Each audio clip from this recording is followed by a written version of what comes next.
نسل کو پیغام ہے میرا، ہر حال میں تم صاحب کردار ہی رہنا۔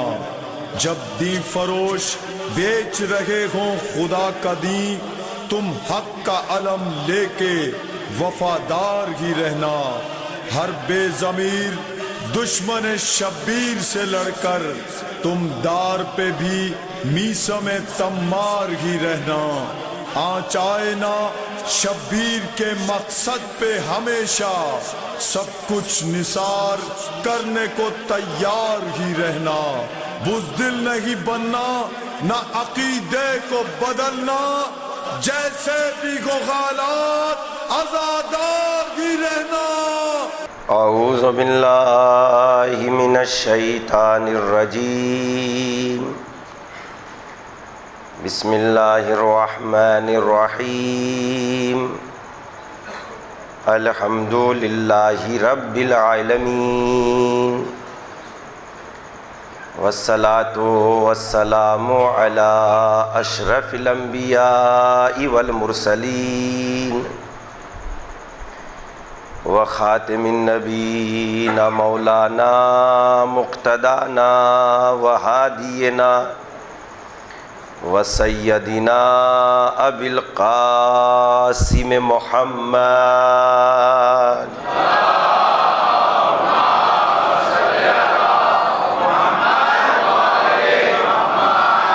وعلی اہل بیتہ الطیبین الطاہرین المعصومین الغر المیامین، الذین اذھب اللہ عنہم الرجس اہل البیت وطہرہم تطہیرا۔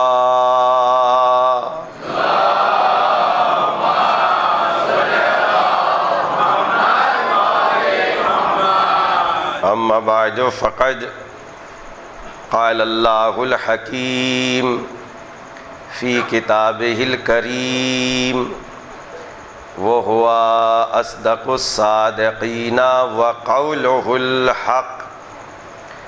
بسم اللہ الرحمن الرحیم، یا ایہا الناس اعبدوا ربکم الذی خلقکم والذین من قبلکم لعلکم تتقون۔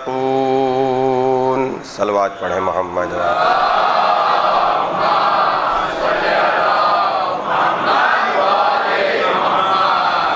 سورہ بقرہ کی اس آیہ کریمہ کے ذیل میں آپ حضرات کی خدمت میں جو باتیں ربوبیت پروردگار سے متعلق پیش کر رہا ہوں، ان باتوں کا تعلق انسان کی روزانہ زندگی میں غور و فکر کرنے سے ہے، اور انسان اپنے ذہن کو غور و فکر کا عادی بنائے۔ اگر انسان اپنے ذہن کو غور و فکر کا عادی بنائے گا تو بہت مختصر سی عبادت صدیوں کی عمر پر بھاری ہو سکتی ہیں، اور اگر انسان اپنے ذہن کو غور و فکر کا عادی نہیں بنائے گا تو صدیوں کی عبادتیں ایک گلاس پانی کے عوض جا سکتی ہے۔ اس لیے کہ انسان کی فکر اور انسان کی عبادت کا تعلق انسانی فکر و شعور سے ہے۔ اگر انسان بغیر شعور کے، بغیر فکر کے عبادت میں مشغول ہے تو ایسی عبادتوں کا نہ خود دین کو کوئی فائدہ ہے اور نہ خود انسان کو کوئی فائدہ ہے۔ اس عبادت کا انسان کو فائدہ ہے جو غور و فکر کے ساتھ ہو، جو انسان کو بیدار کرے، اور جو چیزیں انسان کو بیدار کرتی ہیں بیدار انسان اپنے وجود کو منوا لیتا ہے، اور اللہ کا رحم و کرم بھی انہی قوم اور ملت پہ ہوتا ہے جو بیدار ہوتی ہیں، جو اپنے ذہن کو، اپنی فکر کو، اپنے شعور کو استعمال کرتی ہیں۔ اگر ہم اپنے شعور کو استعمال نہیں کریں، اپنے ذہن کو استعمال نہیں کریں، اللہ نے جو ہمیں غور و فکر کی طاقت دی ہے، تو یہ طاقت صرف اس لیے نہیں دی ہے کہ مزیدار کھانے بنائے اور کھا جائیں، یہ غور و فکر کی طاقت اس لیے دی ہے کہ اس کائنات میں نظر ڈالو، اس کائنات میں غور و فکر کرو، اور غور و فکر کرنے کے بعد اس پوری کائنات کو دیکھو، اور پوری کائنات کو دیکھنے کے بعد اب ہمارے بارے میں غور کرو کہ وہ تمہارا پروردگار کتنا رحیم و کریم ہے، جس نے اس پوری کائنات کو سجایا تو انسان تیرے لیے سجایا ہے۔ اس پوری کائنات کا نظام دیکھیے۔ کوئی ایک بات بتائیے، زمین کو کس کے لیے پیدا کیا؟ میرے لیے۔ آسمان کو کس کے لیے پیدا کیا؟ میرے لیے۔ زمین کی نعمتوں کو کس کے لیے پیدا کیا؟ میرے لیے۔ یہ ہوا میں نرمی اور خنکی کس کے لیے پیدا کی؟ میرے لیے۔ ہوا اگر نہ ہوتی تو انسان سانس نہیں لے سکتا تھا، اور ذرا سی لمحے کے لیے ہوا رک جائے تو انسان کا دم گھٹنے لگے۔ عجب ہے، ٹھنڈی ہوا کے جھونکے بھی کھاؤ اور اس اللہ کی رحمت کا اقرار نہ کرو جس نے بہترین ہوا کے ذریعے مجھے زندگی عطا کی ہے۔ جس مالک نے مجھے زندگی عطا کی ہے، اس مالک نے میرے سانسوں کے نظام کو اتنا لطیف اور باریک بنایا، میری یہ سانسوں کی نلیاں میری زندگی کے صحت مندی کو، جتنی ہوا کے وزن کی ضرورت تھی میری بدن کی طاقت نے اتنی ہوا کے وزن کو میرے اندر لے کے گئی، اور اسی کے اندر پروردگار عالم نے اس ہوا کو میرے حلق کے ذریعے سے اس ہوا کو پاس کیا۔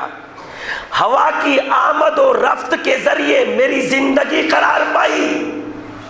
زندگی کیا ہے؟ سانسوں کی آمد کا نام ہی تو زندگی ہے۔ سانس آتے رہتے ہیں تو زندگی برقرار ہوتی ہے، سانس رک جاتے ہیں تو موت طاری ہو جاتی ہے۔ جب تک میرے سانس چل رہے ہیں تو میری زندگی ہے، جب میرے سانس رک جائیں گے تو میری موت واقع ہو جائے گی۔ میرے سانس کا دار و مدار ہے اس کائنات میں، اس فضا میں، اس ہوا کے ذریعے۔ اگر یہ ہوا نہ ہوتی تو میرے سانس کا دار و مدار رک جاتا۔ کتنا رحیم و کریم ہے وہ پروردگار، ایک مرتبہ ہوا کو میرے بدن کے اندر داخل کرتا ہے تو زندگی کی نعمت دیتا ہے، وہی ہوا خارج ہو جاتی ہے تو زندگی کی برکتیں بن جاتی ہے۔ کاش باتوں پہ غور ہو جائے، ہم اپنی زندگی کو غور و فکر کا عادی بنا لیں، حرکت میں لائیے، ذہن کا استعمال کیجئے۔ جب تک ذہن کا استعمال کرو گے، ذہن میں بہترین نکتے، بہترین چیزیں ذہن میں پیدا ہوں گی۔ ذہن کا غلام نہ بننا۔ ہاتھوں کی غلامی بری نہیں ہے، بدن کی غلامی بری نہیں ہے، ذہن کی غلامی بری ہے، دماغ کی غلامی بری ہے، عقل و شعور کی غلامی بری ہے۔ مثلا اس بچے کو دیکھیے جس کے ہاتھ پیر مضبوط رسی سے باندھ دو، اگر اس کا ذہن کھلا ہوا ہے تو کبھی ہاتھ سے ہاتھ ٹکرائے گا، کبھی دیوار سے رسیوں کو گھسے گا، اس لیے کہ ذہن کھلا ہوا ہے تو خود کو آزاد کر لے گا۔ اور ہاتھ پیر کھلے ہوئے ہوں اور ذہن غلام ہو تو غلام ذہن کبھی خود کو آزاد نہیں کرتے، آزاد ذہن خود کو آزاد کرتے ہیں۔ ایک صلوات پڑھ دیں محمد و آل محمد پر۔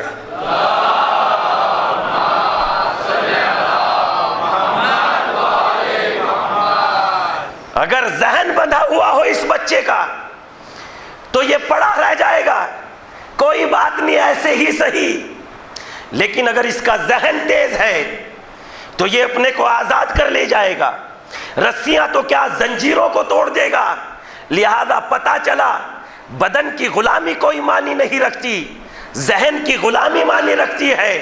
رسول اللہ نے انسان کی عقل کو ابھارا، اللہ کے رسول نے آ کر فوراً نہیں کہہ دیا عبادت کرو تمہارا حق بنتا ہے، بلکہ اللہ کے رسول نے کہا جن کی پرستش کرتے ہو پہلے یہ تو بتاؤ وہ پرستش کے لائق ہے بھی یا نہیں۔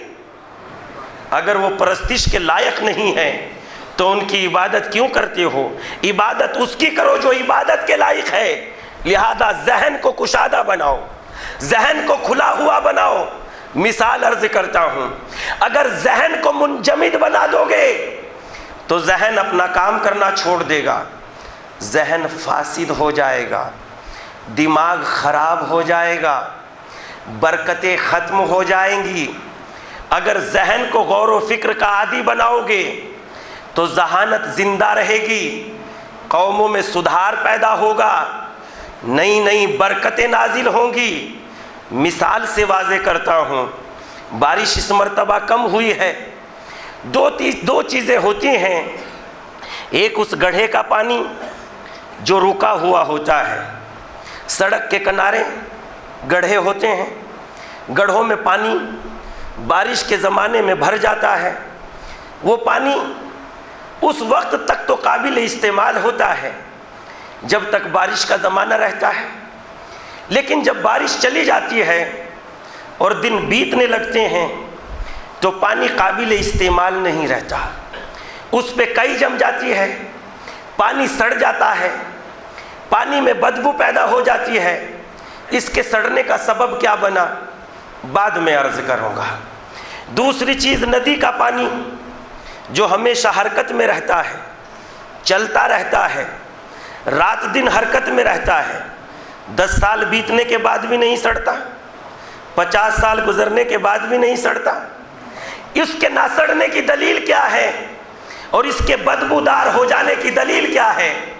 اس کا نہ سڑنا دلیل ہے اس بات کی کہ اس میں حرکت پائی جاتی ہے، روانی پائی جاتی ہے، اور اس کا سڑنا دلیل ہے اس بات کی کہ اس نے اپنے حرکت کو چھوڑ دیا ہے۔ بس سوچ لو، حرکت کو چھوڑ دو گے تو سڑ جاؤ گے، حرکت میں آ جاؤ گے تو بلند ہو جاؤ گے۔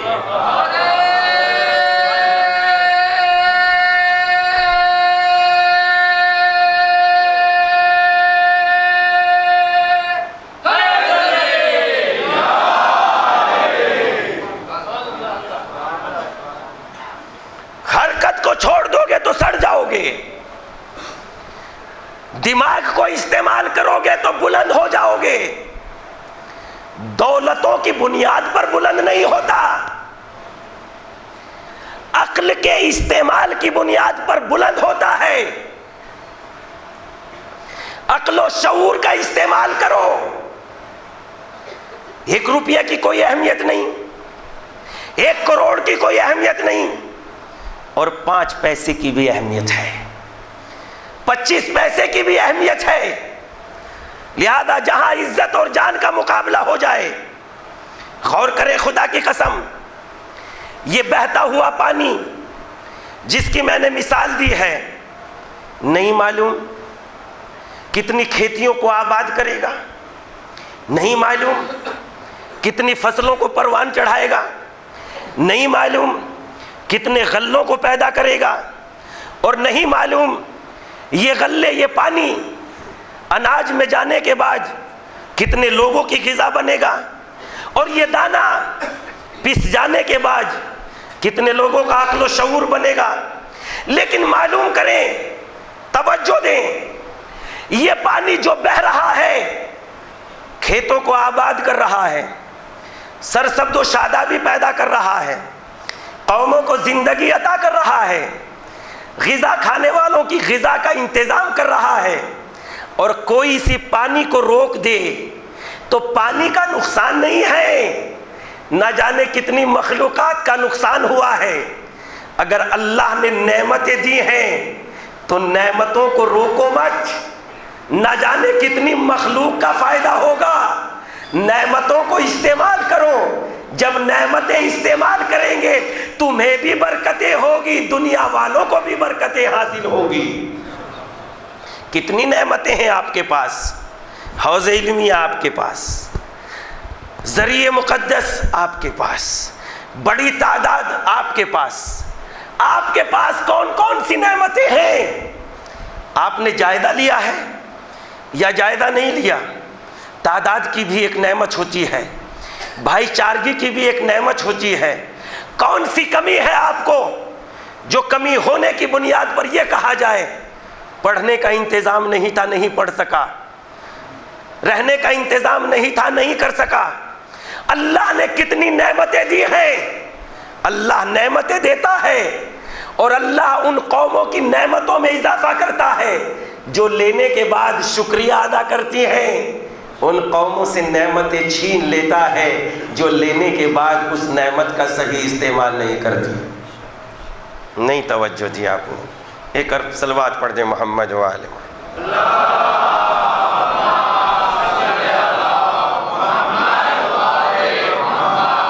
یہ نہ کہیے ہم سے کیا مطلب ہے۔ آج بڑی کوفت ہوئی ہے، بات سننے کے بعد آپ کے ذہن، آپ کے بچوں کے ذہن خراب کیے جا رہے ہیں، آپ کو خبر نہیں؟ آپ کے بچوں کے دل و دماغ کو بیکار کیا جا رہا ہے، آپ کو خبر نہیں؟ کچھ نوجوان ایسے بھی ہو گئے جو کہتے ہیں بس حسین حسین کر لو، اور نماز سے کوئی سروکار نہیں، خدا معاف کر دے گا، مجھے اس کی معافی میں کوئی شک نہیں۔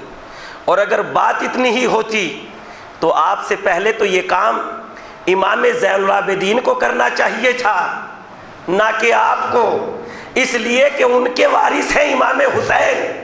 لیکن سجدہ امام حسین، قربانی امام حسین کے بعد زین العابدین نے اتنی عبادت کی ہے کہ آپ کا نام ہی عبادتوں کی زینت پڑ گیا، سید سجاد آپ کا لقب ہو گیا، آپ بخشے دیے جائیں گے۔ اگر یہ کام اتنا ہی بہتر تھا، میں یہ نہیں کہہ رہا، میں آپ کے ذہن کی اپج کو توڑنا چاہتا ہوں، اگر یہ کام اتنا ہی مفید تھا تو سید سجاد کو کرنا چاہیے تھا، امام محمد باقر کو کرنا چاہیے تھا، امام موسیٰ کاظم کو کرنا چاہیے تھا۔ لیکن جہاں انہوں نے عزاداری کو کیا ہے وہیں نماز کو کیا ہے۔ اور جب کسی نے کہا سید سجاد کتنی نماز پڑھیے گا، تو ایک مرتبہ امام علی کے اس دفتر کو منگایا، اور دفتر کو منگانے کے بعد کہا اوہ امام علی کی عبادتوں کے برابر کون عبادتیں کر سکتا ہے، انہوں نے کتنی عبادت کی ہے دنیا نہیں سمجھ سکتی۔ میں بتاتا ہوں امام علی نے کتنی عبادت کی ہے، خدا کی قسم علی نام ہے اس ذات کا جو پیدا ہوتا ہے تو معبود کے گھر میں، اور جو دنیا سے جاتا ہے تو معبود کے گھر سے۔ علی کی ساری زندگی خانہ خدا سے شروع ہوتی ہے، خانہ خدا پہ تمام ہوتی ہے۔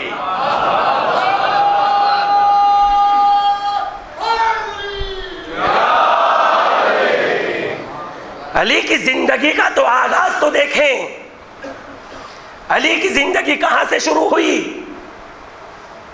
معبود کے گھر سے۔ علی کی زندگی کہاں تمام ہوئی؟ معبود کے گھر پہ۔ یعنی علی اس عبادت گزار کا نام ہے جس کی زندگی کا آغاز بھی سجدہ معبود سے، جس کی زندگی کا انجام بھی سجدہ معبود پر۔ یہ امام علی کی زندگی، اور جب سجدہ معبود میں زندگی دے دی تو ایسے فاتح خیبر کو تو افسوس ہونا چاہیے تھا کہ آج مجھ پر کسی ظالم کا وار چل گیا، لیکن خدا کی قسم وہ سورما، وہ بہادر جو ہر میدان میں بہادر رہا ہو، ہر جگہ پہ فتح مندی حاصل کی ہو، جب اس کو تلوار لگنی چاہیے تھی تب تو اس کو کہنا چاہیے اوہ میرا مقدر، میں ماد کھا گیا، لیکن علی اس سورما کا نام ہے جو شب ضربت کھانے کے بعد ایک لفظ استعمال کرتے ہیں، فوزتو ورب الکعبہ، رب کعبہ کی قسم علی کامیاب ہو گیا۔ اے مولا، مسجد کوفہ میں کعبے کا حوالہ دینا کیا مقصد؟ کہا اسی لیے کعبے کا حوالہ دے رہا ہوں تاکہ میرے چاہنے والے جوان گمراہ نہ ہو جائیں، اور یاد رکھ لیں علی جس وقت شہادت پیش کر رہے تھے اس وقت بھی خانہ خدا کو یاد کر رہے تھے تاکہ جوانوں کے دل میں رہے علی کا آغاز بھی عبادت ہے، علی کا انجام بھی عبادت ہے۔ ایک صلوات پڑھیں محمد و آل محمد پر۔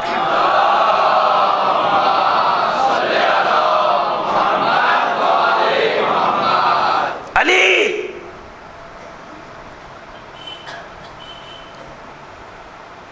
غور و فکر کا نام ہے۔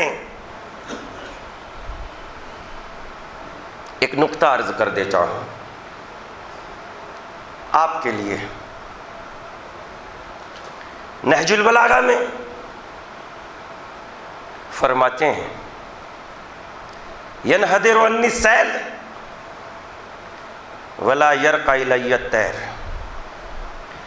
میری منزل کمال کیا ہے؟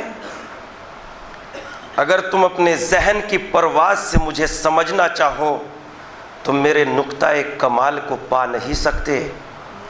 یہ امام نے فرمایا ذہن کی پرواز کتنی تیز ہوتی ہے، ایک لمحے میں کتنا سوچ سکتے ہیں، ساری کائنات کو سوچ سکتے ہیں، ایک لمحے میں کتنا دیکھ سکتے ہیں، زمین سے آسمان تک کی خبر ایک لمحے میں سوچ سکتے ہیں۔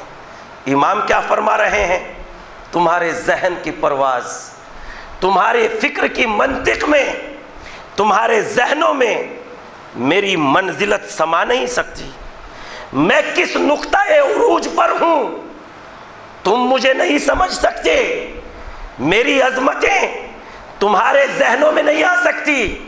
اور اس کے بعد فرماتے ہیں ینحدر عنی السیل، میرے علم اور میرے سینے سے علم کا وہ سمندر پھوٹ کے نکلتا ہے کہ ینحدر عنی السیل، جیسے سیل و سیراب کے معاملے میں دریا پھوٹ کے نکلتے ہیں، ویسے میرے علم کی منزلت ہے، ویسے میرے کمال کی منزلت ہے۔ میری مثال، امام ارشاد فرماتے ہیں میری مثال اس خلافت کے درمیان، چکی کے ان پاٹوں کے درمیان اس کیل کی سی ہے جو چکی کے دونوں پاٹوں کے درمیان ایک کیل ہوتی ہے۔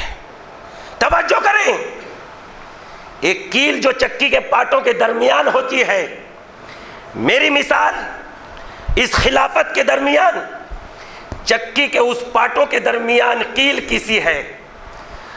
عرض کر رہے ہیں یہ کیل دیکھنے میں بہت چھوٹی ہے، لیکن چکی کی پوری طاقت، چکی کے پورے کمال کا نام اس کیل میں موجود ہے۔ اگر اس کیل کو نکال لیا جائے تو کیل اپنے مقصد کو کھو دے گی، اگر رسالت کو امامت سے الگ کر دیا جائے تو رسالت اپنے مقصد کو کھو دے گی۔ ایک صلوات پڑھیں محمد و آل محمد پر۔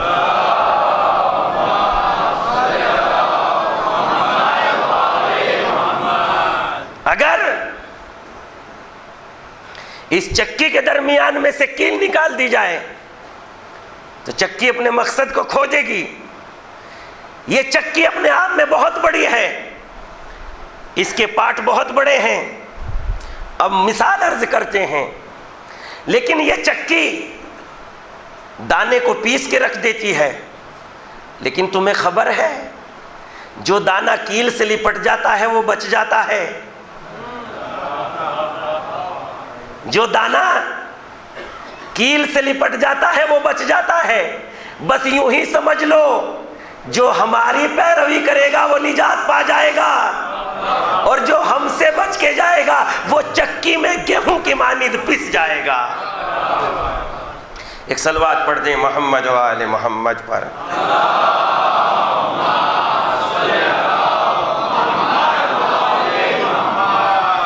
نجات پا جائے گا۔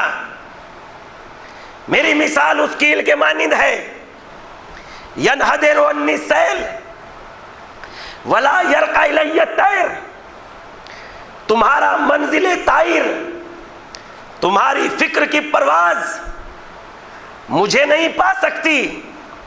اور اس کے بعد فرماتے ہیں یہ کائنات، یہ زمین بہت بڑی ہے، یہ آسمان بہت بڑا ہے، میں تنہا خلافت کے درمیان کیل کی حیثیت نہیں رکھتا، میں تو پوری کائنات کے درمیان کیل کی حیثیت رکھتا ہوں۔ میری وجہ سے خلق کی گئی زمین، میری وجہ سے خلق کیا گیا آسمان، میں نہ ہوتا تو کائنات نہ ہوتی، کائنات کو پیدا کرنا نہ ہوتا، محمد تمہیں پیدا نہ کرتا، تمہیں علی کو پیدا نہ کرنا ہوتا تو محمد تمہیں نہ پیدا کرتا، فاطمہ کو پیدا کرنا نہ ہوتا تو علی تمہیں بھی پیدا نہ کرتا۔ معلوم ہوتا ہے یہ پوری کائنات انہی کا صدقہ ہے، زندگی انہی کے صدقے میں، سانسیں انہی کے صدقے میں، نعمتیں انہی کے صدقے میں۔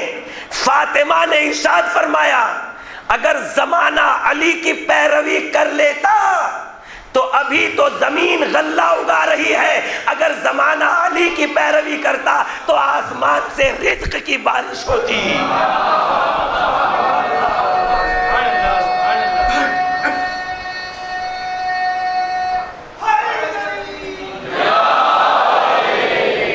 ایک صلوات اور پڑھ دیجئے۔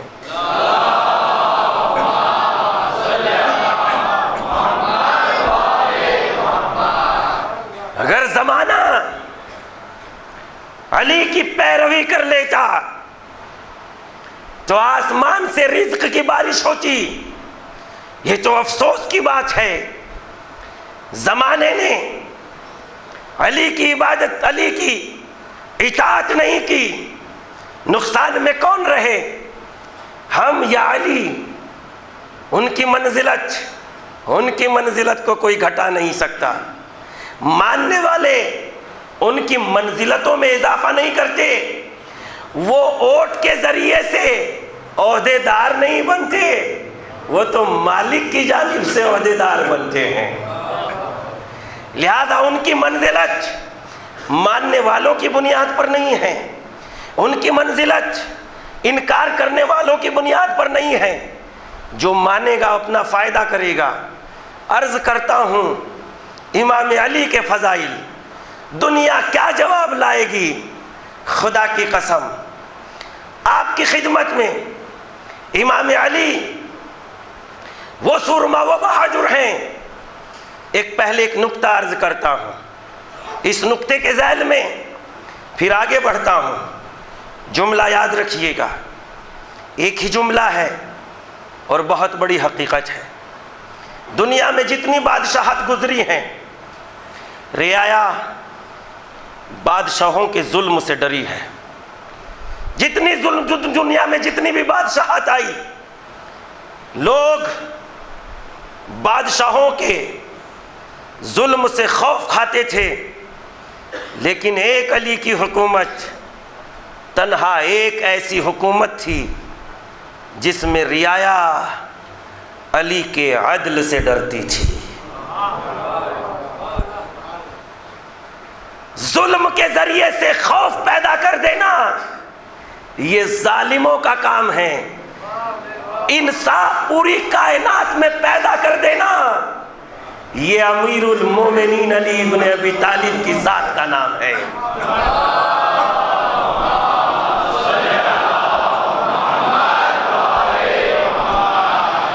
اور خود فرماتے تھے، سنیں خدا کی قسم، فضائل سنیں، اگر فضائل ہی مجمع ہے تو سنیں، مگر وہ نہیں ہوں گے، نہ اول کا پتہ نہ آخر کا پتہ، بھاگم بھاگ نہیں ہوگی، وہ نہیں ہوگی، یا یہ کہیے پھیکم پھاک نہیں ہوگی، یہ لفظ صحیح ہے، پھیکم پھاک نہیں ہوگی۔ ایک صلوات پڑھے محمد و آل محمد پر۔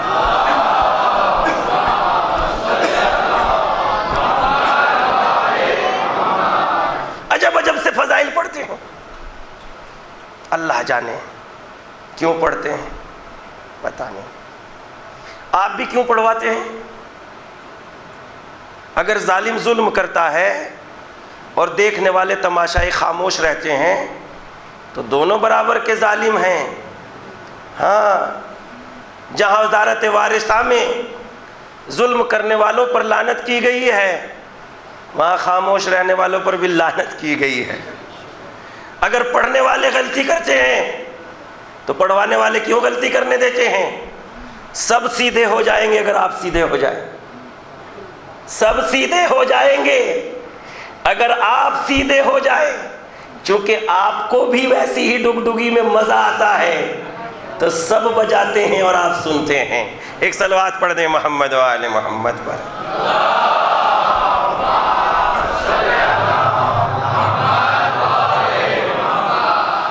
لہذا آپ اپنے آپ کو سیدھا کیجئے۔ سنیے امام کے فضائل کیا ہیں۔ علی اس سورما اور بہادر کا نام ہے جو نہتے اپنے دشمن پر بھی وار نہیں کرتا۔ اس کریم کا نام ہے جو دشمن کو بھی بے آبرو نہیں کرتا۔ الفضل ما شہدت بہ الاعداء، فضیلت اسی کو کہتے ہیں جس کا دشمن اقرار کرے۔ امام علی علیہ السلام کی فضیلت و شان عجب سی شان ہے، عجب سی سیرت ہے، خدا کی قسم۔ پہلے آتے ہیں جنگ خندق میں۔ جنگ خندق میں ایک بڑا بہادر جو ہزاروں کے لشکر سے لڑنے کی خود ہی طاقت رکھتا تھا، اور امام علی اس کے مقابلے میں جاتے ہیں۔ اللہ کے رسول سند کل ایمان کی سند دیتے ہیں اور مد مقابل کو کل کفر کی سند دیتے ہیں۔ امام علی آتے ہیں اس کے مقابلے پر۔ فضائل سنیے۔ آنے کے بعد پہلے دین کی باتیں بتاتے ہیں، پہلے اسلام کی باتیں بتاتے ہیں، پہلے ہدایت کی باتیں بتاتے ہیں، پہلے خدا کا پیغام سناتے ہیں۔ جب خدا کا پیغام سننے کے بعد نہیں مانتا تو پھر بھی خود حملہ نہیں کرتے، پھر بھی تلوار خود نہیں اٹھاتے، اس کو موقع دیتے ہیں اپنی طاقت استعمال کر لیں۔ اور وہ جب رجز پڑھتا ہے میں وہ ہوں، میری ماں نے میرا نام یہ رکھا، تو امام بھی رجز پڑھتے ہیں، میری ماں نے بھی میرا نام حیدر رکھا۔ اور یہ رجز پڑھنے کے بعد اب جو علی کی تلوار چلتی ہے، عمر ابن عبدود دو ٹکڑوں میں تقسیم، یہ بات مجھے نہیں پڑھنی، مجھے تو یہ بات کہنی ہے بہادر انسان تھا۔ اس کی بہن اس کی میت پہ آئی، اور جب اس کی میت پہ آئی، مولا کی سیرت، مولا کی شجاعت، مولا کی بہادری اتنی عظیم تھی کہ جب اس نے اپنے بھائی کی لاشے کو دیکھا تو خود ہی کہنے لگی، اے میرے بھائی، تیری بہادری تو اس شان کی تھی کہ تجھ پہ قیامت تک روتی مگر نہیں روں گی، اس لیے کہ تیرا قاتل کوئی شریف و کریم انسان ہے۔ نہیں روں گی، تیرا قاتل کوئی شریف ہے، تیرا قاتل کوئی شریف بہادر ہے، لہذا ان کی شرافت کا اقرار اس بات کی دلیل ہے کہ تو ذلیل بن کے شریف کے مقابلے میں آیا۔ اگر تو ذلت کا اظہار نہ کرتا تو وہ تجھے کبھی قتل نہ کرتے، تو نے شرافت میں بٹا لگایا، اس لیے تجھ پہ گریہ نہیں کروں گی۔ اور جب یہ ساری بات ہو گئی، اتنے بہادر انسان، اور اتنے بہادر ہونے کے بعد علی اس سورما کا نام ہے۔ جب آپ کی خلافت ظاہری آئی تو خلافت ظاہری میں بیت المال کا پہلے وجود نہیں تھا، اس لیے کہ بیت المال کا مطلب یہ نہیں ہوتا، یا خمس و زکوٰۃ صدقے و خیرات کا مطلب یہ نہیں ہوتا کہ تم باہر بھیجنے لگو۔ اسلام نے یہ حکم دیا ہے کہ اگر ضرورت مند تمہارے درمیان میں ہے تو پہلے اپنے ضرورت مندوں کا خیال رکھو، لہذا باہر بھیجنے کی کوئی ضرورت نہیں۔ مال نکالیے، اپنے درمیان میں دیکھیے، اڑوس میں پڑوس میں اپنے بھائیوں کو دیکھیے، اپنی بہنوں کو دیکھیے۔ اللہ کا نظام بھی کتنا کریمانہ ہے، اگر ہمیں مال دیا ہے تو اپنوں کا ہی تو خیال رکھنے کے لیے کہا ہے۔ اپنے مال میں سے تم اپنی بہن کا خیال نہیں رکھ سکتے، اپنے مال میں سے تم اپنے بھائی کا خیال نہیں رکھ سکتے، اور پیغمبر نے بھی یہی ارشاد فرمایا، جو اپنے بھائی سے تعلقات توڑ دیتا ہے خدا بھی اس سے تعلقات توڑ دیتا ہے۔ ایک صلوات پڑھ دیں محمد و آل محمد۔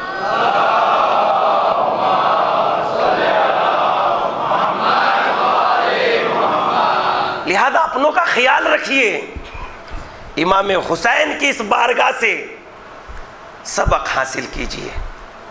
بیت المال پہلے نہیں تھے، جتنا مال آتا تھا جہاں سے نکلتا تھا اسی کے غریب غربا میں تقسیم کر دیا جاتا تھا، مال بچتا ہی نہیں تھا تو بیت المال کی ضرورت بھی نہیں تھی۔ یہ تو بیت المال اس وقت وجود میں آئے جب خلافتوں کا سلسلہ ہوا اور جنگوں کا سلسلہ بڑھا اور مال غنیمت کی ریل پیل ہوئی اور فقیر و فقراء لوگ بھی غنی بن کے وجود میں آ گئے۔ یہ بیت المال کی بنیاد اس وقت پڑی۔ خیر، بیت المال کی بنیاد پڑ گئی، اور جب بیت المال کی بنیاد پڑی، امام علی 25 سال کے بعد خلافت ظاہری پہ جلوہ گر ہوئے، اور ایک رات میں مال آنے میں تھوڑی دیر ہو گئی۔ امام علی نے حکم دیا اس مال کو غریبوں میں تقسیم کر دو۔ لوگوں نے کہا یا علی، رات ہو چکی ہے، سویرے کا انتظار کر لیجئے، سورج نکلتے ہی مال تقسیم کر دیں گے۔ امام نے رہتی دنیا تک ایک جواب دیا، اور امام نے اتنا پیارا لفظ استعمال کیا، صبح تک تو وہ انتظار کرے گا جس کو صبح تک باقی رہنے کا انتظار ہو۔ جو صبح تک باقی ہی نہیں رہے گا، جس کو پتہ ہی نہیں کہ صبح آئے گی تو میں رہوں گا کہ نہیں رہوں گا، وہ صبح کے انتظار میں بیٹھے۔ ہم انسان کتنے بے وقوف ہیں، ایک لمحے کی خبر نہیں ہے، 100 سالوں کا انتظام کر رہے ہیں، جسے اپنے اگلے قدم کی خبر نہیں، وہ کس فراق میں بیٹھے ہوئے ہیں۔ اپنی آخرت کا انتظام کر لیں، اپنی دنیا کے سنوارنے میں زیادہ نہ پڑیں، جس کی آخرت سنور جاتی ہے اس کی دنیا سنور جاتی ہے۔ پرور امام علی نے کہا، صبح تک کے آنے کا کس کو یقین ہے؟ چراغ جلا دیے گئے۔ امام علی نے بیت المال میں مصلی بچھا دیا، اور بیت المال میں جھاڑو لگانے کے بعد خدا کی قسم، مولا کیا سیرت ہے آپ کی، آپ فضائل کی کس منزل پر فائز ہو، میں نہیں بیان کر سکتا۔ مجھے ذرا سا عہدہ مل جائے، میں اپنا بیگ اٹھانے کے لیے تیار نہیں ہوں۔ مولا کو امیر الکائنات بنا دیا اور بیت المال کی صفائی کر رہے ہیں۔ ایک صلوات پڑھ دیں محمد و آل محمد۔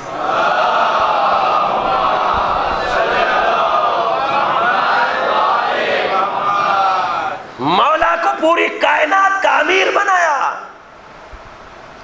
اور بیت المال کی صفائی کر رہے ہیں۔ اور جب امام سے معلوم کیا جاتا تھا، اے امیر کائنات، اے امیر المومنین، اے امام المتقین، اے یاسوب الدین، اللہ نے آپ کو بے پناہ القاب دیے ہیں، آپ کو کون سا لقب پسند ہے؟ تو امام فرمایا کرتے تھے، مجھے ابو تراب بہت پسند ہے۔ مولا سے وجہ معلوم کی گئی، مولا اس کی وجہ کیا ہے؟ کہا امام المتقین میں سرداری سمجھ میں آتی ہے، امیر المومنین میں عہدہ سمجھ میں آتا ہے، لیکن ابو تراب چونکہ تراب میں خاکساری پائی جاتی ہے اور ایک سے انکساری ٹپکتی ہے، تو علی اس ذات کا نام ہے جو لوگوں کے سامنے انکساری رکھتے ہیں، جو سر جھکاتے ہیں تو سر بلند کرتا ہے پروردگار۔ اس کے بعد امام نے بیت المال میں جھاڑو لگائی، اور جھاڑو لگانے کے بعد امام نے ایک جملہ کہا، ساری تاریخوں میں بھرا ہوا ہے یہ جملہ۔ امام نے ایک جملہ کہا، اے بیت المال گواہ رہنا، میں نے تجھے حق کے ہاتھوں سے بھرا تھا، حق کے ہاتھوں سے خارج کر دیا۔ ایک صلوات پڑھ دیں محمد و آل محمد پر۔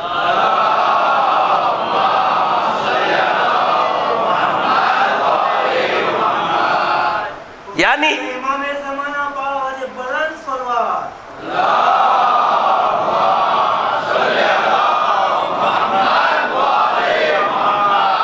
میں نے تجھے حق کے ہاتھوں سے بھرا، حق کے ساتھ خالی کر دیا، اور اس کے بعد بیت المال کو خالی کرنے کے بعد 2 رکعت نماز پڑھتے، اور 2 رکعت نماز پڑھنے کے بعد اللہ کی طرف متوجہ کر کے متوجہ ہو کے کہتے، پروردگارا تیرا لطف و کرم ہے، بیت المال کو ان کے حقداروں تک پہنچا دیا، غریبوں کا مال غریبوں میں تقسیم کر دیا۔ اور بس یہی جملہ کہنے کو دل کہتا ہے، جو بیت المال کا لوٹ لوٹ کے مال غنی بن گئے ان کا تذکرہ ختم ہو گیا، اور جو جھاڑو لگاتا رہا آج بھی امیر المومنین کا تذکرہ باقی ہے۔ ایک صلوات پڑھ دیں محمد و آل محمد پر۔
لہذا خود فرماتے تھے، میں اس بات کو برداشت نہیں کر سکتا کہ میں قیصر و کسریٰ جیسے محلوں میں رہوں اور میری رعایا بھوکی رہے۔ انسان کو اس سے بڑھ کے اور کیا مرض ہو سکتا ہے کہ وہ جو نرم و نازک غذا استعمال کریں، اور وہ تو نرم و نازک استعمال غذا کریں اور اس کی رعایا پریشانی میں رہے۔ خدا کی قسم، میں امیر المومنین علی ابن ابی طالب، میری رعایا میں اگر کوئی ایک بھی بھوکا رہتا ہے تو میں خود بھی بھوکا رہتا ہوں۔ اور کسی نے امام سے آ کے ایک عجیب سی بات کہی۔ امیر المومنین علی بن ابی طالب کے پاس ایک شخص آیا اور آنے کے بعد اس نے کہا، مولا میرا بھائی موٹا جھوٹا پہنتا ہے، موٹا جھوٹا کھاتا ہے، بہت قناعت پسند ہو گیا، جبکہ اللہ نے اس کو بڑا رتبہ اور اللہ نے انہیں بڑی منزلت مال و دولت عطا کیا ہے۔ امام نے فرمایا اس کو میرے پاس بھیج دو۔ وہ امام کے پاس آیا، امام نے اس سے کہا، جب اللہ نے بہترین رزق و غذا کا انتظام تمہارے لیے کیا ہے تو کیوں تم ان پھٹے پرانے لباس میں رہتے ہو؟ اس شخص نے بنا بنایا جواب دیا، مولا آپ کی سیرت کی، آپ کی پیروی کرتے ہوئے، مولا آپ کی اطاعت کرتے ہوئے آپ بھی تو موٹا جھوٹا کھاتے ہو، آپ بھی تو پھٹا پرانا پہنتے ہو۔ امام نے ایک لفظ استعمال کیا، میرے بھائی لوگوں کے امام تم نہیں ہو، لوگوں کے امام ہم ہیں۔ اور یہاں امام نے ایک نفسیاتی پوائنٹ بتایا، اور جتنے بھی غریب غربا لوگ ہیں ان کے لیے امام کی یہ بات وجہ سکون قلب قرار پائی۔ اور امام نے ایک لفظ استعمال کیا، آپ دیکھتے ہو دنیا میں ہر طریقے کے انسان رہتے ہیں، مالدار بھی ہیں، غریب بھی ہیں۔ جنہیں اللہ نے مال دیا ہے وہ اپنی حسرتیں نکال لیں گے، اپنے مزاج کا پہن لیں گے، اپنی پسند کا کھا لیں گے، اپنی پسند کے مکانات بنا لیں گے۔ لیکن جن کے پاس دولت نہیں ہے، جو مزدور ہیں، جو فقیر قسم کے ہیں، وہ محلوں کا انتظام نہیں کر سکتے، وہ اپنی مرضی کا لباس نہیں پہن سکتے، وہ اپنی مرضی کا نہیں کھا سکتے۔ میں اس لیے سب سے کم تر غذا استعمال کرتا ہوں تاکہ اس مزدور کو یہ سکون رہے جو اپنی مزاج اور پسند کا نہیں کھا سکتا، اس کے دل میں یہ سکون پیدا ہو جائے۔ جب امیر کائنات ہو کے مزدوری کرتا ہے تو پھر ہماری کیا بساط ہے کہ ہم مزدوری کریں گے تو پریشانی کیا ہے۔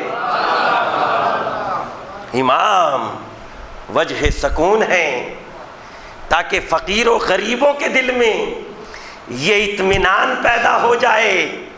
جب امیر کائنات مزدوری کر سکتے ہیں، پھٹا پرانا لباس پہن سکتے ہیں، تو جن کے قبضہ اختیار میں یہ ساری کائنات ہے، جب ان کی زندگی اتنی سادہ ہے، اگر میری زندگی اتنی سادہ ہو جائے گی تو حیرت کی کیا بات ہے، پریشانی کی کیا بات ہے۔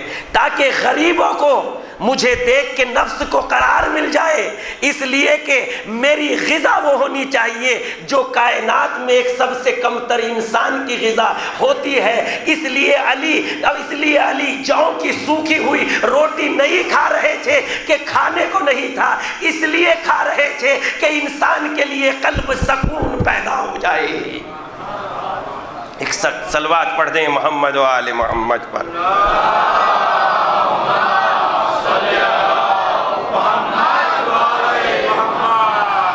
اس لیے انسان کو ہدایت کر رہے تھے، اس لیے انسان کو بتا رہے تھے۔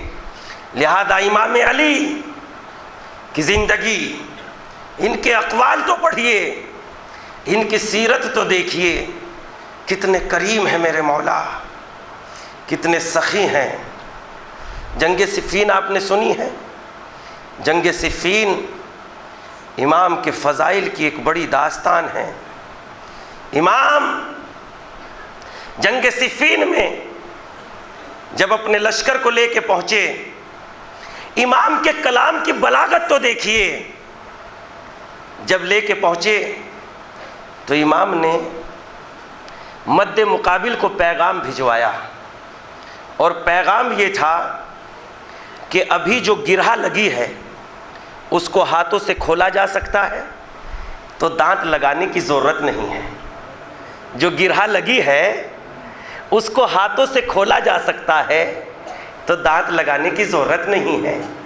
بھئی آپس میں بیٹھ کے گرہ کو سلجھایا جا سکتا ہے کہ نہیں سلجھایا جا سکتا؟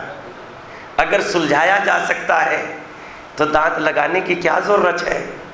آپس میں بیٹھ کے اپنے معاملات کو سلجھا لیں۔ جو سلجھانے کی بات کرتا ہے وہ علی کو اپنا امیر مانتا ہے، جو الجھنے کی بات کرتا ہے وہ شام والے کی پیروی کرتا ہے۔ ایک صلوات پڑھ دیں محمد والے۔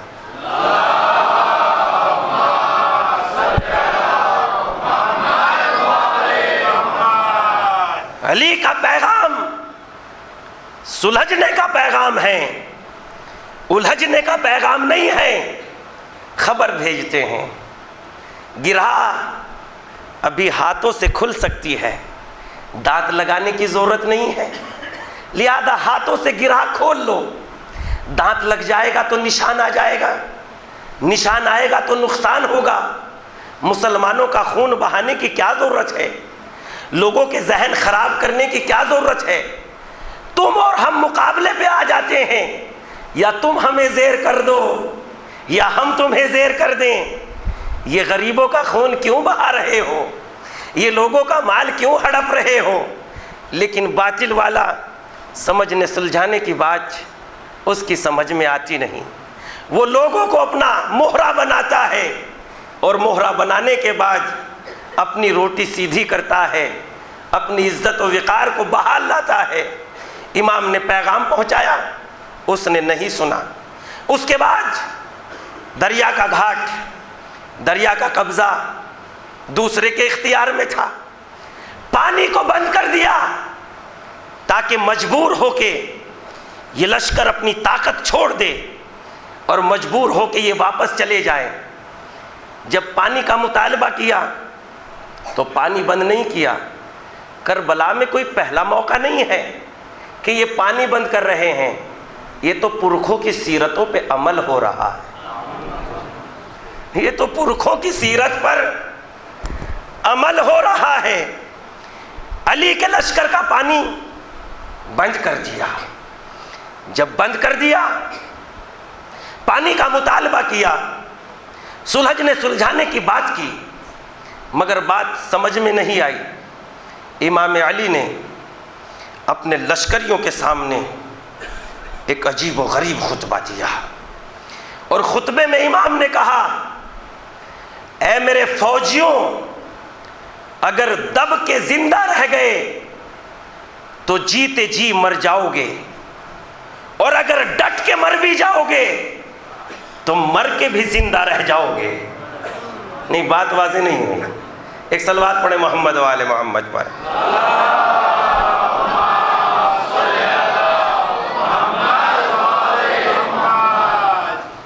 اگر دب کے جی جاؤ گے، جی کے بھی مردہ رہ جاؤ گے، اور اگر ڈٹ کے مر جاؤ گے تو تمہاری شجاعتوں کے تذکرے ہوں گے۔ جو دب کے رہ گئے نام و نشان مٹ گئے، اور جو ڈٹ کے لڑ گئے آج بھی تاریخ کربلا بتا رہی ہے، ڈٹنے والوں کی زندگی ایسی ہے، اگر قبر کھول دی جائے تو خون جاری ہو کے بتاتا ہے یہ زندہ ہے، انہیں موت نہیں آتی۔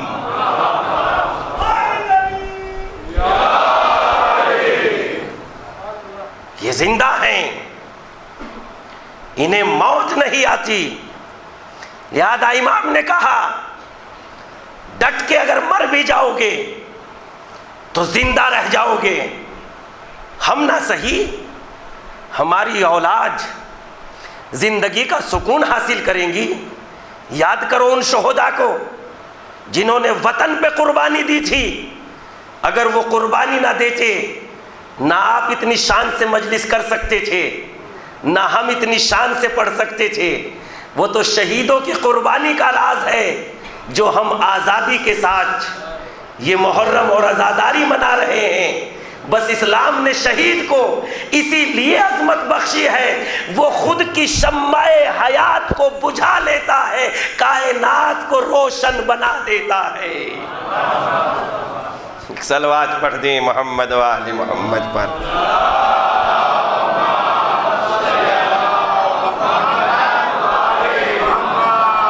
خود کی شمع حیات کو بجھا دیتا ہے۔ ٹائم تو ہو گیا مگر میں باز نہیں آؤں گا، ابھی پڑھوں گا۔ لہذا جب ہم بامبے میں تھے تو ہم سے فون پہ بات ہوتی تھی، آپ 1.5 گھنٹہ بھی پڑھو گے تو چلے گا نا، بس تو ہمارا حق ہے۔ ایک صلوات پڑھے محمد و آل محمد۔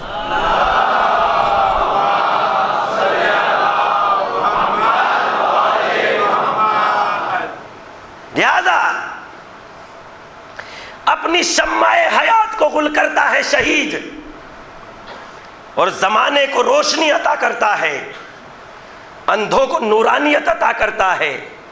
اسی لیے قرآن مجید نے کہا وَلَا تَحْسَبَنَّ الَّذِينَ قُتِلُوا فِي سَبِيلِ اللَّهِ أَمْوَاتٌ، جو راہ خدا میں قربان ہو جاتے ہیں انہیں مردہ نہ سمجھنا۔ مالک تو نے تو یہ دلیل دی ہے، تو نے تو یہ بیان دیا ہے، ہمیں تو پریکٹیکل چاہیے کہ کوئی ایسا ہو جو راہ خدا میں قربان ہو جائے اور زندگی کی علامت اس میں باقی ہو۔ خدا کی آواز آئے گی، تم زندگی کی علامت کس کو کہتے ہو؟ میں کہوں گا وہ کلام کرتا ہو، وہ بات کرتا ہو۔ کا نادان ساری تاریخ پڑھ لی، کربلا کے شہید اعظم کی تاریخ کو پڑھ لے۔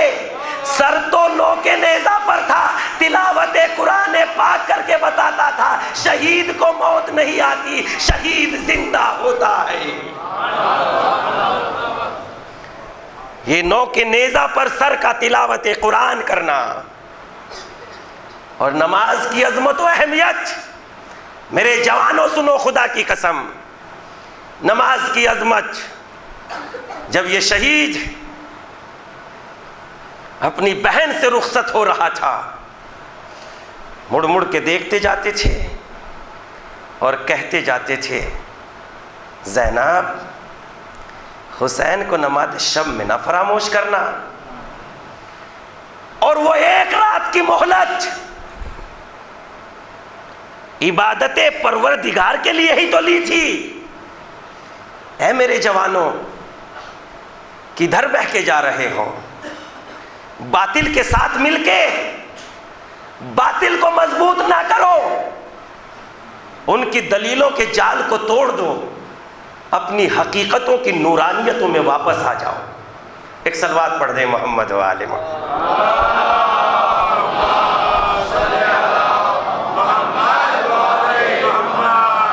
لہذا غور کریں، اللہ اپنے بندوں پہ بہت مہربان ہیں۔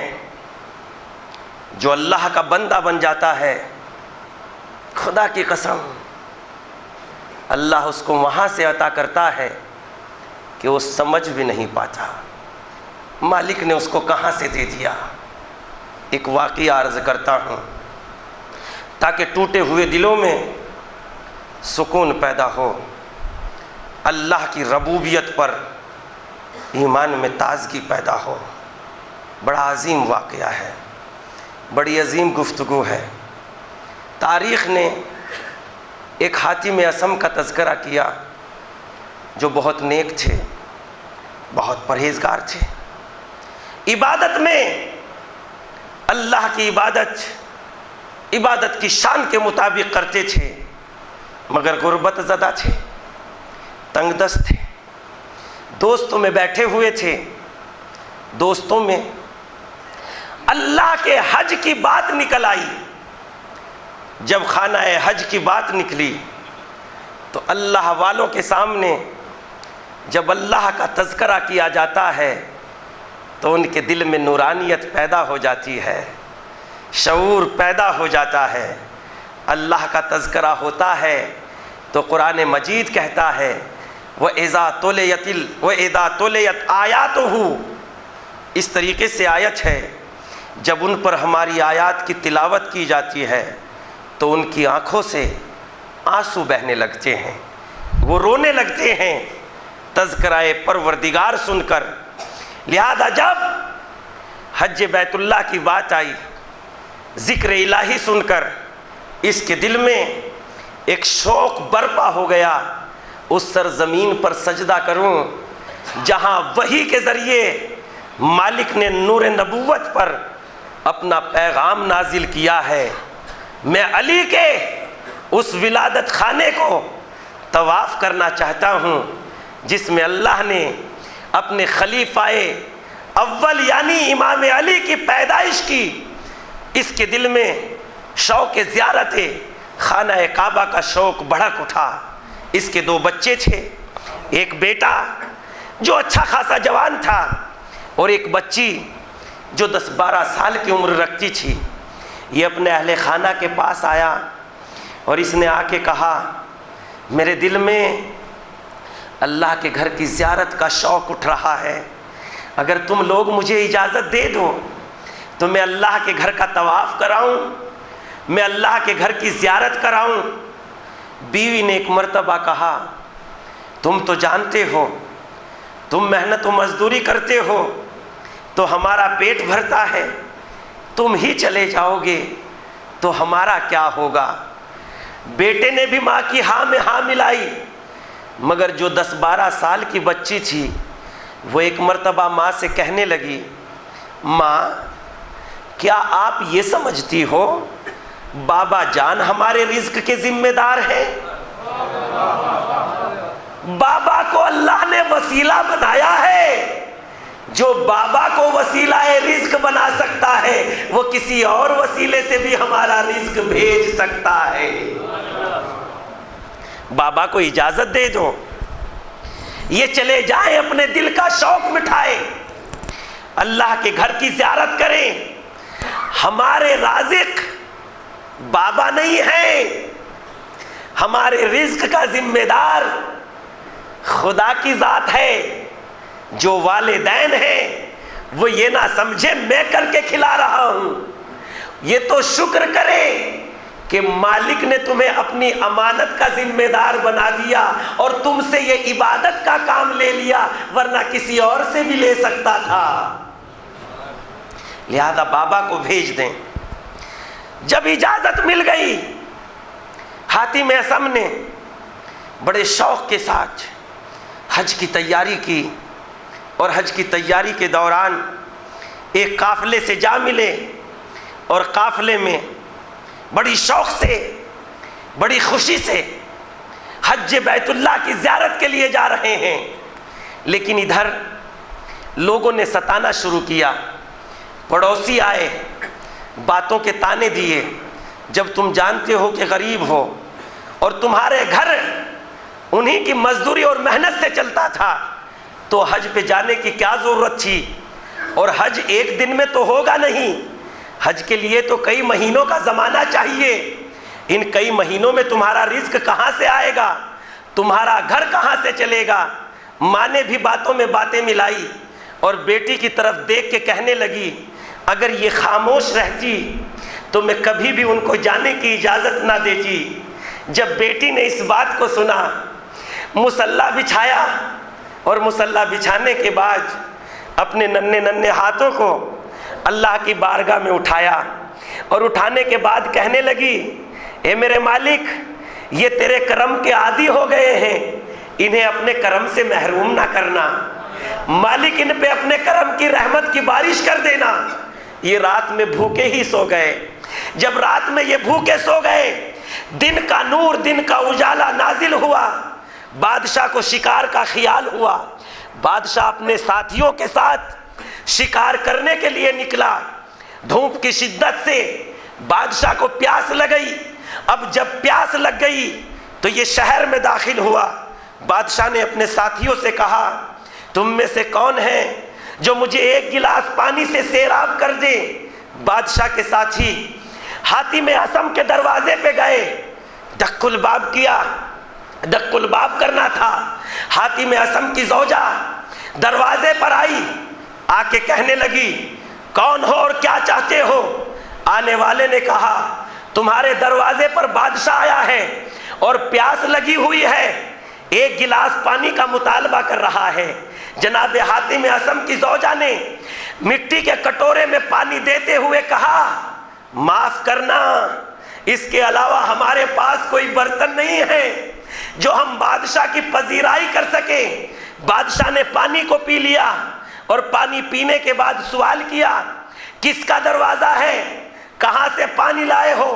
ان لوگوں نے کہا حاتم اصم کے گھر سے پانی لائے ہیں، جو بہت نیک سیرت ہے، اطاعت خداوندی کرتا ہے، بہترین پاکیزہ کردار کا مالک ہے، لیکن غریب ہے، یہاں اس کے بیوی بچے پریشان ہیں۔ ایک مرتبہ بادشاہ نے کہا ان کے گھر سے ہم نے پانی پیا، ایسے غریبوں اور ایسے اطاعت گزاروں کو ہم نے زحمت میں ڈالا، یہ ہم نے اچھا نہیں کیا۔ لہذا پہلے زمانے کے لوگ یہاں ایک سونے کا پٹکا باندھتے تھے، لہذا بادشاہ نے اپنے پٹکے کو کھولتے ہوئے کہا جو بھی تم میں سے مجھے چاہتا ہے اپنے پٹکے کو کھول کے حاتم اصم کے دروازے پہ ڈال دے۔ جب بادشاہ حکم دیتا ہے تو سب ماننے کے لیے تیار ہو جاتے ہیں، سب نے اپنے قیمتی قیمتی پٹکے کھولے اور دروازے پہ ڈال دیے۔ بادشاہ نے یہ حکم پہنچایا ابھی وزیر ان قیمتی پٹکوں کی قیمت ادا کر کے جائے گا اور ان کو پٹکوں کو واپس لے جائے گا۔ ڈھیر ساری قیمت وزیر لے کے آیا اور سونوں کے پٹکوں کو واپس لے کے چلا گیا۔ جب ڈھیر ساری قیمت حاتم اصم کی جوزہ نے دیکھی اور پڑوسیوں نے دیکھی، پڑوسی جمع ہو گئے۔ جب پڑوسی جمع ہو گئے تو وہ بیٹی جو 12-13 سال کی تھی، یہ کرم دیکھنے کے بعد اس کی نگاہوں میں آنسو آ گئے۔ جب اس کی نگاہوں میں آنسو آ گئے، سب نے کہا یہ رونے کا مقام نہیں ہے، اگر تم نہ ہوتی تو یہ رحم نہ ہوتا۔ اس بچی نے کہا میں اس لیے نہیں رو رہی ہوں کہ ہمارے دن بدل گئے، میں تو اس لیے رو رہی ہوں جب ایک مخلوق پہ رحم کر سکتی ہے تو وہ پروردگار کتنا کریم ہوگا۔